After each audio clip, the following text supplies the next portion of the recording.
우리가 계속해서 요한계시록의 말씀을 살펴보고 있는데, 지난주에는 에베소 교회에 보내는 하나님의 편지를 살펴보았습니다. 오늘은 소아시아 7교회 중에서 두 번째 교회인 서모나 교회에 편지하시는 내용을 살펴보려고 합니다. 서모나는 에베소로부터 약 56km 떨어진 곳에 위치한 도시입니다.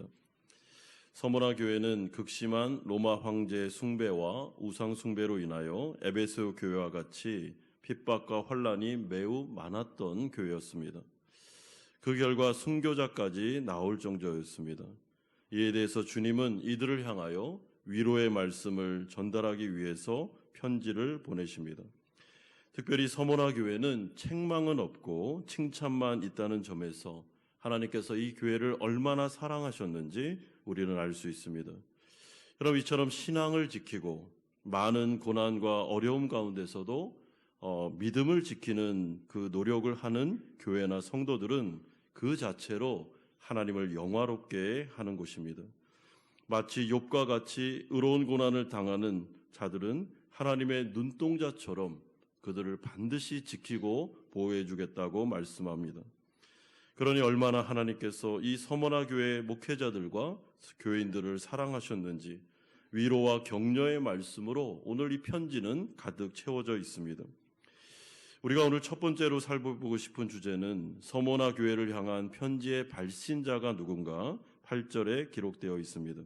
8절에 보시면 서모나 교회의 사자에게 편지하라라고 명령하는데, 여기서 말하는 이 사자는 목회자를 말합니다. 목회자는 교회의 대표이기 때문에 목회자 개인에게 주는 서신이 아니라 이것은 성도들 전체에게 주는 말씀임을 우리에게 알려주고 있습니다. 그러면서 주님은 자신을 처음이며 마지막이고 죽었다가 살아나신 이라고 묘사하고 있습니다. 여러분, 소아시아 7교회에 편지를 보낼 때 맨 앞부분에 항상 발신자가 누군지에 대한 묘사가 나오는데 7교회를 보내는 발신자의 모습이 다 다릅니다. 에베소 교회의 발신자의 모습이 다르고, 그리고 오늘 본문 서모나 교회에 또 보내는 발신자의 모습이 다르게 나타나고 있습니다. 여러분, 여기서 처음이요 마지막이다라는 것은 정확히 구약성경 이사야 44장 6절의 말씀을 인용하는 것입니다.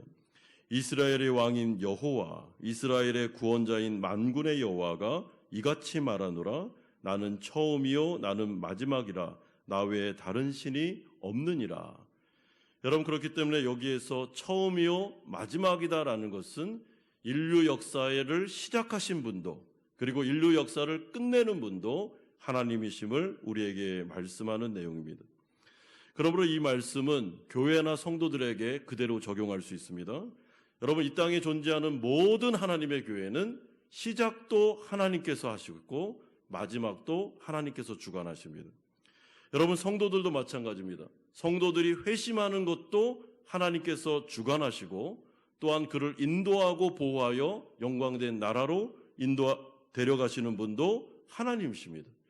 그러니까 이 말씀에는 모든 역사의 주관자, 교회를 지키고 통치하는 분, 성도들의 모든 일거수일투족을 다 주관하고 다스릴 수 있는 분이 바로 이 예수 그리스도, 인자와 같은 이라고 우리에게 알려주고 계십니다. 따라서 보좌 우편에 앉아 계신 어린 양 되신 예수 그리스도는 지상에 존재하는 모든 교회, 특별히 서모나 교회와 성도들의 모든 삶과 미래를 통치하시고 주관하고 계신다라는 것을 알려주고 있는데, 여러분, 이 모습에서부터 이 서모나 교회가 어떤 형편에 있었는지, 어떤 어려움이 있었는지를 우리는 알 수 있습니다. 여러분, 이들에게는 많은 어려움과 고난이 닥쳐왔습니다. 그래서 성도들은 두려워하고 있었습니다. 그러나 주님께서는 처음과 마지막인 역사의 주관자, 그리고 교회의 이 모든 것들을 통치하고 계시며 성도들의 모든 삶, 고난까지도 하나님의 손바닥 안에서 일어나고 있다는 것을 알려주므로 두려워하지 말라. 이 모든 것들은 내가 주관하고 있으니까 걱정하지 말라라고 알려주고 계십니다. 그래서 이사야서 44장 6절에서 나는 처음이요 마지막이다 라고 말씀하신 주님께서는 이사야 44장 8절을 통해서 너희는 두려워하지 말고 겁내지 말라라고 말씀해주고 있습니다. 여러분, 그렇다면 왜 고난이라는 것이 교회와 성도들에게는 와야 되는 것이겠습니까? 여러분, 일부러 하나님께서 고난을 만들어서 교회와 성도들에게 주시는 분이 아닙니다. 고난이나 어려움이나 환난들, 그리고 내가 예상하지 못했던 그 많은 일들이 벌어지는 것은 사실은 좋은 것은 아닙니다. 이것은 죄가 이 땅 가운데 들어왔기 때문에 어쩔 수 없이 우리가 당하는 것이 됩니다. 그러므로 인간은 이 세상에 살아갈 때 고난을 피할 수 없습니다. 여러분, 성도라고 해서 환난과 핍박이 비껴가는 것이 아닙니다. 세상에 존재하고 죽는 그 순간까지 성도든 성도가 아니든 이 세상 가운데 모든 어려움과 고난을 다 겪습니다. 그런데 예수님을 믿는 자와 믿지 않는 자는 다른 점이 있는데, 예수를 믿지 않는 자들은 그 고난을 자기 힘으로 다 감당해야 됩니다. 자기가 스스로 극복해내야 됩니다. 왜냐하면 하나님을 인정하지 않았고, 그렇기 때문에 하나님께서 그의 인생에 개입할 수 없기 때문입니다. 그러나 예수 믿는 자들에게는 하나님께서 그의 인생 속에 고난 가운데 반드시 개입하시고 그 가운데 의미를 주시고 말씀을 주시고 왜 이 고난이 지금 이때에 왔는지, 그리고 이 고난을 통해서 하나님께서 뭘 하기를 원하시는지를 알려주시고, 때로는 피할 길을 주시지만 때로는 주님의 주권하에서 그 고난이 오래 지속되게 하실 때도 있다라는 것을 우리가 알 필요가 있습니다. 여러분, 그렇기 때문에 하나님은 서머나 교회에 있었던 이 모든 환난과 핍박과 어려움들을 다 주관하고 계셨습니다. 하나님께서 허락하셨기 때문에 이 고난이 온 것입니다. 만약에 허락하지 않았다면 안 왔을 겁니다. 근데 주님은 서머나 교회의 계획을 가지고 계시고 큰 섭리 가운데 이 고난이 유익하겠다 싶어서 허락하셨으며, 그리고 허락하시되 그 모든 문제를 컨트롤하시면서 이들이 낙심하거나 완전히 쓰러지지 않도록 하나님께서 피할 길도 주시고 이들을 인도하시고 섬세하게 이끌어 가시면서 이 고난을 어떻게 해요? 통과하게 하십니다. 그러므로 우리가 새벽마다 살펴보고 있는 욥기서에 보시면, 여러분, 욥을 향한 사탄의 공격이 있는데, 욥이 만약에 이 세상에서 잘 먹고 잘 산다면 하나님을 섬기는 게 그렇기 때문에 당연한 것이 아니겠습니까? 만약에 고난과 어려움을 주십시오. 그러면 반드시 욥은 하나님을 욕하고 떠날 겁니다. 라는 그 참소에 대해서 하나님께서 욥기서 1장과 2장에 보시면 뭐라 그럽니까? 그래, 한번 해봐라 라고 허락은 하시지만은 경계선을 분명하게 짓습니다. 만약에 네가 고난을 준다 할지라도 절대로 욥의 몸에는 손을 대지 말라. 다음에는 그의 목숨에는 손을 대지 말라 하면서 하나님께서 그 모든 것들을 주관하고 컨트롤하는 모습을 우리가 보게 됩니다. 여러분, 그러면서 주님은 이 서머나 교회를 향해서 죽었다가 살아나신 분이라고 자신을 또한 소개하고 있습니다. 이것은 부활의 첫 열매가 되셨다라는 뜻입니다. 여러분, 여기서 살아나셨다라는 것은 부활인데, 이런 점에서 왜 예수님께서 서머나 교회에는 부활의 소망의 주로 자신을 계시하실까라고 생각할 때, 여러분, 서머나 교회의 이 핍박과 환난이 너무나도 심해져서 이제 이들 가운데, 그러니까 교회 안에서 순교자들이 나오기 시작했습니다. 여러분, 순교자들이 나왔다라는 것은 굉장히 성도들에게는 어려운 문제였습니다. 왜냐하면 그들의 신앙이 흔들릴 수도 있는 그런 위기였기 때문입니다. 여러분, 성도들이 신앙생활을 할 때 고난과 어려움이 오잖아요. 그러면 막 기도를 합니다. 그러면서 하나님 앞에서 절대로 이 어려움이 나에게 망하는 일이 없도록 하나님 도와달라고 이렇게 기도합니다. 그런데 저기 옥에 갇힌 나의 사랑하는 형제가 주님, 저 형제를 불쌍히 여기셔서 이제 구출해 주시고 이제 그에게 놀라운 은혜를 주시면 좋겠습니다 라고 하는에도 불구하고 만약에 순교자가 나왔다면 여러분 마음이 얼마나 낙심될 수 있겠습니까? 우리가 이렇게 예배를 드리고 있는데 여기에서 순교자들이 나오고 있는 겁니다. 죽음을 극복하지 못하고 죽는 자들이 나오기 시작했습니다. 그러므로 예수님께서는 이러한 현재의 어려운 가운데 있는 서머나 교회를 향해서 죽었다가 살아나신 분, 부활의 소망을 가지신 예수 그리스도를 말씀해 줌으로 말미암아 이 세상이 전부가 아니고 순교자가 나왔다고 해서 그 믿음이 끝난 것이 아니며 죽음 이후에 더 중요한 세상이 있는데 그 순교자들은 부활하여 영원한 생명으로 들어갔으니까 걱정하지 말고 두려워하지 말고 순교자가 나왔다 할지라도 아니 너희들이 순교한다 할지라도 끝까지 믿음을 지켜야 된다. 부활의 소망을 놓으면 안 된다라고 말씀해주고 있습니다. 그러므로 이 예수님에 대한 발신자에 대한 묘사를 통해서 이미 이 가운데 오늘 본문에 대한 서머나 교회를 향한 위로의 말씀이 다 나와 있습니다. 여러분 역사를 주관하시는 분, 고난까지도 주관하시는 분, 그리고 부활의 소망을 가진 부활의 첫 열매가 되신 예수 그리스도께서 서머나 교회를 지키고 보호하고 있다라는 것이 아주 중요한 메시지가 되는 것입니다. 그러므로 크게 두 번째로 이 서머나 교회의 현실의 어려움과 이에 대한 위로와 그리고 당부의 말씀이 9절에서 11절까지 나오고 있습니다. 여러분 예수님은 먼저 서머나 교회를 향해서 9절을 통해 다음과 같이 위로하십니다. 내가 알고 있다라는 말이 9절에 두 번씩이나 반복되고 있습니다. 여러분 이것은 위로의 말이 분명합니다. 왜냐하면 내가 알고 있다라는 말은 성경에 보면 두 가지 의미가 있는데 내가 너희를 잘 안다. 그러니까 걱정하지 말고 두려워하지 말고 내가 지켜줄 거니까 나를 의지하라라는 위로의 말도 있지만 내가 너를 잘 안다라는 말은 내가 너의 죄를 알고 있다. 네 잘못을 알고 있어라는 책망의 말도 포함되기 때문에 그렇습니다. 하지만 오늘 본문에 나오는 내가 너를 알고 있다라는 이 서머나 교회를 향한 이 말씀은 또한 두 번씩이나 강조하는 말씀은 위로의 말씀입니다. 내가 너희들의 믿음을 알고 있다. 너희들의 순수한 신앙을 알고 있다. 이 얼마나 고난을 당하고 억울한 일을 당하고 있으며 힘든 가운데서도 끝까지 주님을 의지하기 위해서 최선을 다하고 있는 것에 대해서 나는 알고 있다.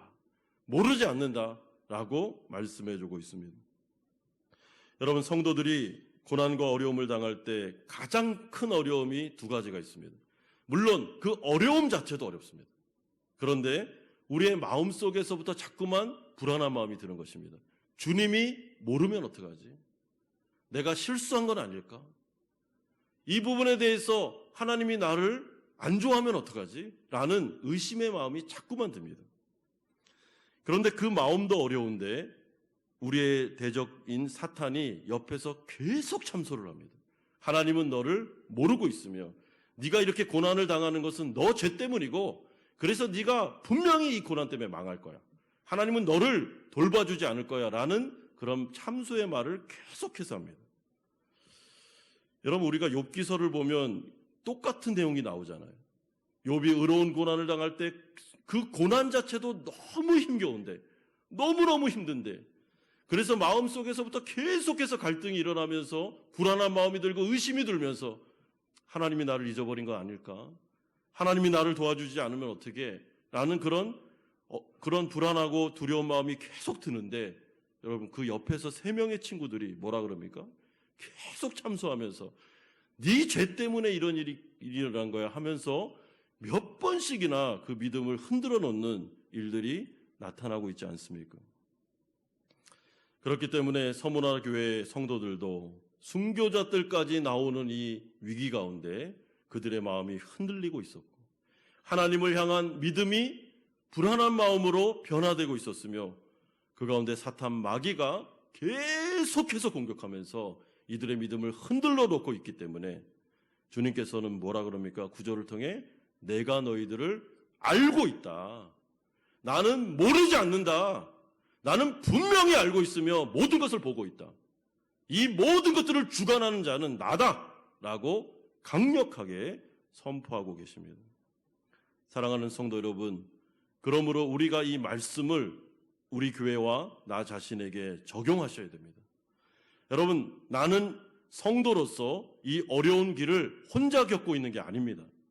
외로운 길을 홀로 견디면서 모든 것을 내가 책임진다라고 생각하시면 오해하는 것입니다.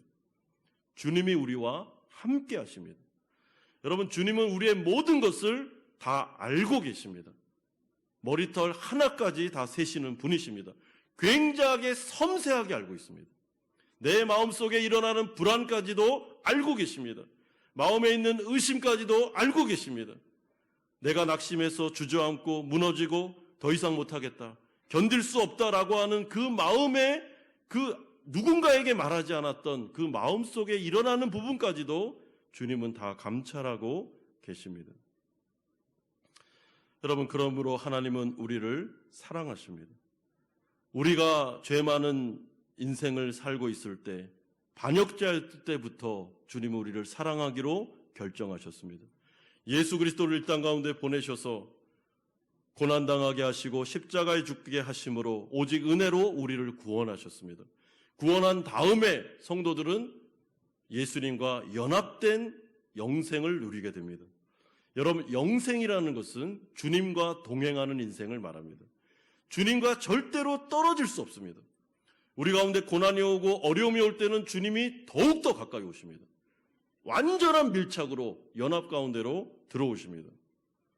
그러므로 서문화 교회를 향해서 주님께서는 말씀하십니다. 10절과 같이 너는 장차 받을 고난을 두려워하지 말라라고 위로하고 계십니다. 두려워하지 말라고 말씀합니다. 여러분, 왜 두려워하지 말라고 그럴까요? 이들이 지금 두려워하고 있기 때문에 그런 것입니다. 이들이 지금 염려하고 있기 때문에, 걱정하고 있기 때문에, 잠을 이루지 못하고 있기 때문에 그런 것입니다. 하나님께서 나를 떠나시면 어떡하지? 하나님께서 나를 잊어버리면 어떡하지? 하나님께서 잠시 한눈을 파시고 어려운 가운데 진짜 내가 죽음의 위기를, 사선을 넘고 있을 때 내 손을 놓치면 어떡하지? 라는 두려움이 서문화 교회 가운데 있었기 때문에 주님께서 말씀하십니다. 두려워하지 말라. 왜요? 절대로 너희들의 손을 놓치는 일은 없을 거니까. 음침한 골짜기를 다닌다 할지라도 떠나는 일은 없을 거니까. 내가 반드시 동행하고 함께하고 그 짐을 같이 져줄 거니까 걱정하지 말라고 말씀하십니다. 그런데 10절에서 말씀하는 두려워하지 말라라는 이 여러분 표현은 헬라어로 현재형이자 강조형입니다. 그러니까 절대로 두려워하면 안 된다라는 강조가 포함되어 있을 뿐만 아니라 현재형, 지속적으로 습관적으로 그렇게 하지 말라는 겁니다. 여러분, 습관적으로 두려워하는 분들이 있잖아요. 그리고 어려움이 오면은 계속 염려에 사로잡히는 분들이 계시지 않습니까? 이 부분에 대해서 주님께서 하는 말이 하지 말라는 겁니다. 습관적으로 두려움에 빠지는 일을 하지 말고 두려움을 떨쳐버리고 주님을 바라봐야 된다. 그리고 절대로 두려워하면 안 된다라고 강조하고 계십니다. 여러분, 그렇다면 서문화 교회 목회자들과 성도들에게 처했던 어려움이 뭐였습니까? 두 가지였습니다. 첫 번째는 환난과 궁핍의 문제가 있었습니다. 여러분, 예수님을 믿는다는 이유로, 황제 숭배를 거절했다는 이유로 이들이 잘못한 게 없는데도 불구하고 모함을 받아서 어려움을 당했습니다. 그 두 번째 이유가 바로 자칭 유대인들하고 칭하는 이 유대인들의 비방의 문제였습니다. 여러분, 이 당시에 이 상황을 우리가 좀 이해할 필요가 있는데, 유대인들은 로마 사람으로부터 눈의 가시처럼 여김을 받았습니다. 로마인들한테 그 식민지가 된 다음부터 유대인들은 별로 좋은 사람들이 아니었습니다. 그렇기 때문에 유대인들이 살아남기 위해서 이들이 로마인들과 정치적으로 밀착을 할 필요가 있었는데, 그때 이 유대인들이 특별히 서머나 지역에서 어떤 일을 벌였냐면 그리스도인들을 모함하고, 이 그리스도인들은 종교적인 암과 같은 존재들이고, 그래서 로마의 적대적일 뿐만 아니라 로마 황제를 숭배하지 않는 아주 암적인 존재다라고 하면서 희생양을 삼고 자신들이 그렇게 충성하는 것처럼 보이면서 로마인들하고 밀착하려고 했던 것이 유대인들이었습니다. 그렇기 때문에 하나님을 잘 믿는 척 하면서도 정작 하나님의 백성들인 그 기독교인들을 핍박하고 모함하고 탄압하는 일에 앞장섰던 이들이 바로 유대인들, 그리고 회당에 모여 있었던 자들이었습니다. 여러분, 이렇게 핍박을 당하고 모함을 당하고 한 일도 없는데, 사실은 이스라엘 그리스도인들이 로마를 정복하려고 한 적이 어디 있습니까? 여러분, 그런 적이 없습니다. 이들은 하나님의 나라를 추구한 거지, 이 세상에 있는 나라를 전쟁 가운데 정복하려고 했던 생각은 꿈에도 없었습니다. 그럼에도 불구하고 이 억울한 일을 당하며 모함을 당하는 이런 일들 가운데, 이들 가운데는 사회적인 핍박과 그리고 경제적인 어려움이 동시에 겹쳐서 오게 된 것입니다. 그리고 심지어 이들이 힘에 겨운 고통과 많은 종류의 어려움을 당하고 있음에도 불구하고 이들 가운데는 이제 순교자까지 나오는 그런 어려움을 당하게 된 것입니다. 여러분, 그 결과 10절을 보십시오. 마귀가 장차 너희 가운데서 몇 사람을 옥에 던져 시험을 받게 하리니 너희가 10일 동안 환난을 받으리라. 여러분, 옥에 던져 시험을 받게 한다라는 것은 순교자가 나올 것이며, 시험을 받는다라는 것은 그 순교자를 통해서 너희들의 믿음이 흔들리게 될 거다라는 것을 말씀합니다. 10일 동안이라는 것은 딱 10일간을 의미하는 게 아니라 완전수, 그러니까 하나님이 허락하신 고난의 완벽한 때를 말합니다. 그러니까 주님의 때죠. 그럼에도 불구하고 그러니까 받을 만한 고난을 다 받게 하신다라는 의미도 있지만은 10일 동안이다라는 것은 한계도 말합니다.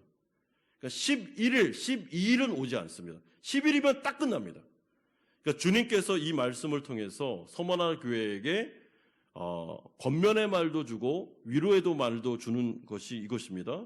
너희들에게는 고난이 계속 오긴 올 거야. 그런데 끝이 있다는 것입니다. 10일 동안만. 반드시 이 고난은 끝이 있으며 그 끝나는 순간에는 너희들이 생명의 면류관을 받게 될 거다라고 말씀해 주고 있습니다.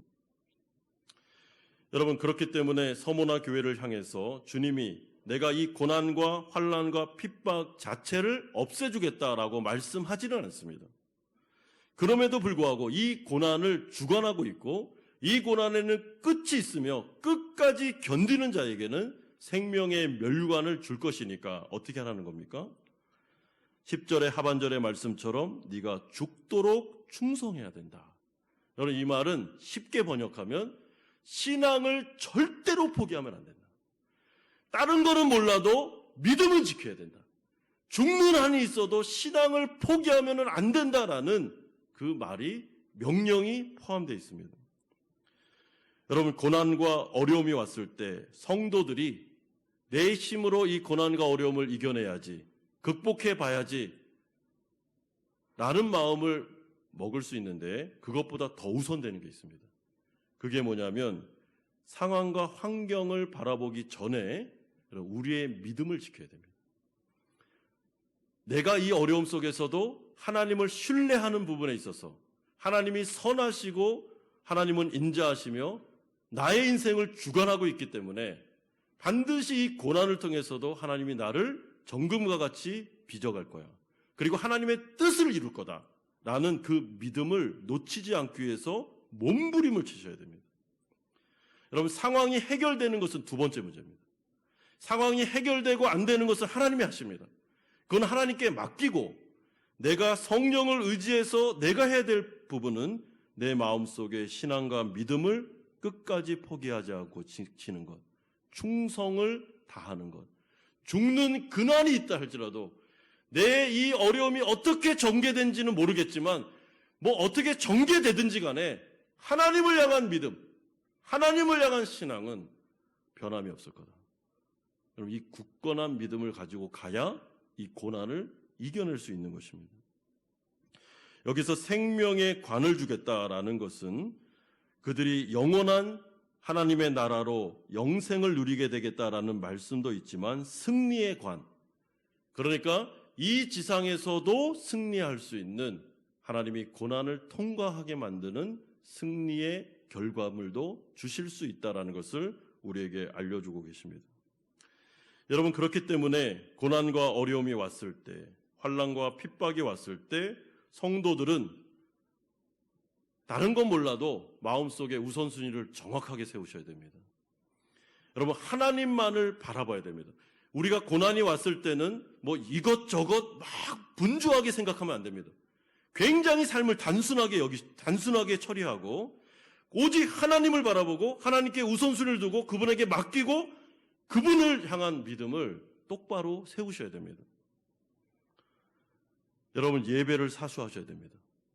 하나님의 말씀을 듣는 일에 게으르시면 안 됩니다. 영적인 호흡, 기도를 계속 하셔야 됩니다. 하나님을 끝까지 붙잡으셔야 됩니다. 그러지 않으면 이 고난을 이겨낼 수가 없습니다. 옆에서는 사탄이 계속 참소를 하죠. 내 마음속에는 불안이 계속 일어나죠. 삶과 현실은 너무나도 어렵죠. 이 삼중고를 이겨낼 수 있는 방법, 오직 믿음밖에 없습니다. 여러분, 믿음이 얼마나 고난과 핍박이 올 때 흔들리는지 모릅니다. 낙심이 되고 포기하고 싶고 그냥 놓고 싶고, 때로는 이 고난이 너무나도 극심하면요, 어떻게든지 이것을 좀 벗어나면 좋겠다, 이 어려움을 좀 한순간이라도 좀 벗어나면 좋겠다라고 싶어서 술을 마시든지 아니면 마약을 하든지 그걸 좀 잊고 싶어가지고, 그 스트레스가 너무 심하니까 때로는 예수 믿지 않는 자들은 잘못된 선택을 할 수도 있는 것입니다. 여러분, 그 정도로 고난과 핍박과 환난이 어려울 때 성도들에게도 그런 폭풍우가 몰아칠 수 있는데, 그럴 때는 생각을 다 단순하게 하고 하나님만을 계속 쳐다보셔야 됩니다. 주님이 처음이요 마지막이며 역사의 주관자 되시고 나에게 일어나는 이 모든 현실과 어려움도 주님이 사인을 하셨기 때문에 허락된 것이며 주님의 계획 안에 있구나. 그렇다면 이 어려움을 해결할 분도 하나님이시고 이 가운데 나를 정금과 같이 빚을 분도 하나님이시며 이 가운데 영광 받으실 분도 하나님이시니까 내가 계속 하나님만을 바라봐야 되겠다. 죽도록 내가 충성할 거다. 신앙에 있어서는 절대로 나는 포기란 없다라고 나아갈 때 여러분, 사탄 마귀도 이런 성도는 건들 수가 없는 것입니다. 다니엘과 세 친구가 느부갓네살 황제 신상에 절하지 않고 억울한 누명을 쓰고 풀무불에 들어갔을 때 여러분, 그들이 뭐라 그랬습니까? 그리 아니하실지라도. 하나님을 향한 믿음에는 조금도 변함이 없을 거니까, 나는 끝까지 주님 바라보고 갈 거니까 죽이든 살리든 하라고.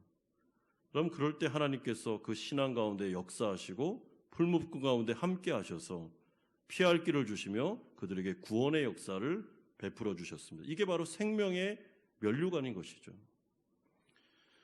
여러분, 그렇기 때문에 고난과 어려움이 밀려오고 우리 가운데 막 폭풍과 같은 핍박과 억울한 일이 막 닥쳐올 때는 여러분, 정신을 바짝 차리셔야 됩니다. 정신줄을 놓으면 안 됩니다. 믿음을 지켜야 됩니다. 자꾸만 마음속에서 엉뚱한 생각이 들 때 여러분, 믿음을 가지고 싸우셔야 됩니다. 성령을 의지해서.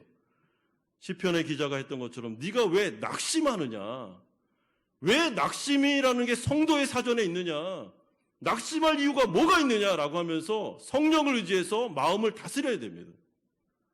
믿음을 가지라고, 하나님을 바라보라고, 그렇게 우리에게 부르짖어야 되는 것입니다.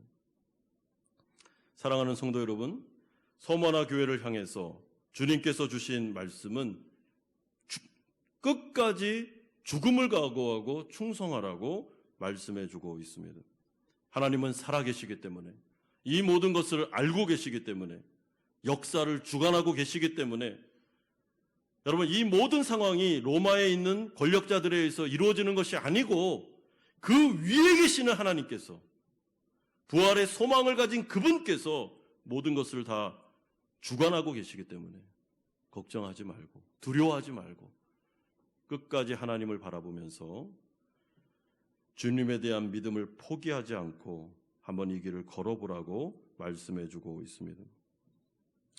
그러면서 11절을 통해서 귀 있는 자는 성령이 우리에게 하시는 말씀을 들으라고 말합니다. 여러분, 귀 있는 자는 이라는 게 무엇입니까? 믿음이 있는 사람은 이 말씀을 듣게 될 것이다 라고 말씀합니다. 여러분, 성령께서 하시는 역사는 성경에 기록된 이 역사적인 사건이 오늘날 우리 가운데, 지금으로 따지면 서머나 교회에 있었던 그 성도들에게, 지금으로 말하면 우리들에게 성령께서는 이 성경 말씀을 살아내게 하셔서 살리셔서 우리에게 적실한 말씀으로 들리게 하십니다. 그게 바로 귀 있는 자가 말씀을 듣는 것과 똑같습니다. 오늘 이 서머나 교회를 향한 이 말씀이 이상하게 이 요한계시록의 말씀이 오늘 내 말씀으로 들리는 겁니다. 나에게 분명히 성령이 말씀하는 예언의 말씀으로 들리는 것입니다. 내가 다 알고 있다. 처음이여 마지막이고 부활의 소망을 가진 자다. 그리고 너의 모든 어려움을 내가 다 알고 있으니 두려워하지 마라. 끝까지 믿음을 지켜라. 하나님만을 바라보고 신앙을 포기하지 말고 낙심하지 말고 주님을 의지해라. 그러면 생명의 면류관을 내가 선물로 줄 것이다. 죽어도 살 것이다. 그러므로 귀 있는 자는 이 성령이 하시는 말씀을 들으라 라고 말씀하고 있습니다. 사랑하는 성도 여러분, 귀가 열려야 됩니다. 이 말씀이 오늘 나에게 주시는 말씀이네. 아이고, 나에게 딱 적용되는 말씀이네 하면서 성령이 우리의 길을 열어주셔야 됩니다.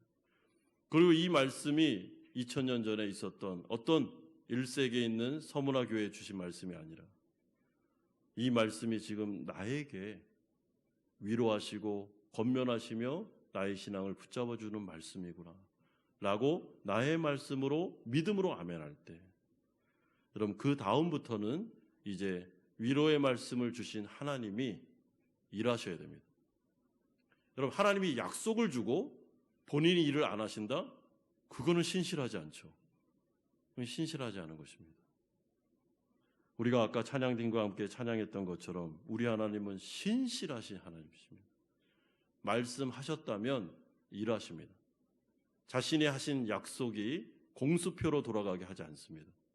반드시 그 말씀이 성취되게 하실 것입니다. 성도는 죽어도 삽니다. 살아날 것입니다. 우리의 모든 어려움과 고난을 이겨낼 것입니다. 욥이 고백했던 것처럼 이 고난을 통과하고 난 다음에는 우리가 정금과 같이 나아가는 역사가 일어나게 될 것입니다. 이 말씀을 믿고 현재의 고난을 주님의 약속 안에서 해석하시고, 나에게 분명히 이유가 있어서 이 어려움이 온 거야.